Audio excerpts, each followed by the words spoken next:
कष्ट होता है। जैसे मदिरा के नशे में पड़ गया, कहीं जुए में पड़ गया, कहीं मांसाहार में पड़ गया, कहीं व्यसन में पड़ गया, कहीं गलत काम में अगर कोई जा रहा है तो श्रम्भेश्वर महादेव के नाम से काली तिल भगवान शिव को समर्पित करी जाती है। महाराज काली तिल को वापस उठा कर ले आते हैं। उसी काली तिल को जो मदिरा का नशा करने वाला होता है या जो गलत व्यसन में डूबा हुआ होता है, उसको वो सुबह के समय अगर नहीं खाता तो भोजन के साथ उसको दिया जाए। श्रम्भेश्वर महादेव। एक बेलपत्री का भी बहुत अच्छा प्रयोग है श्रम्भेश्वर महादेव का।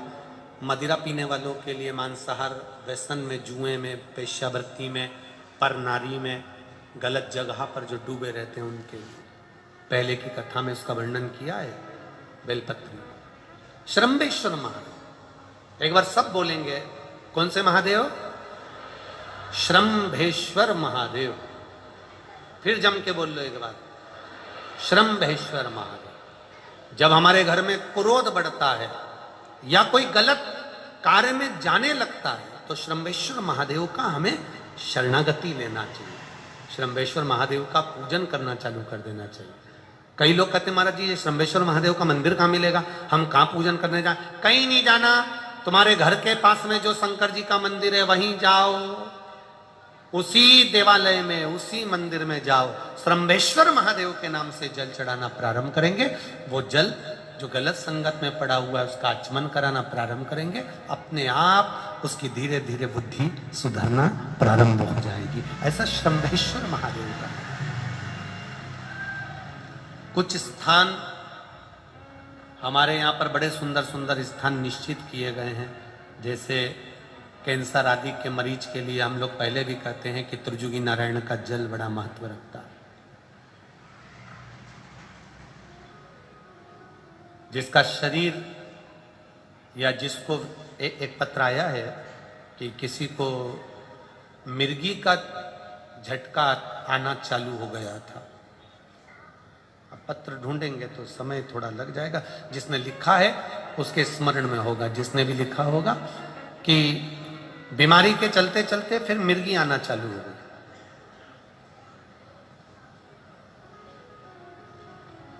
जिसने भी लिखा है वो दोनों हाथ एक बार हिला देना। जिसके लिए भी लिखा हुआ वो इतना ध्यान नहीं आ रहा।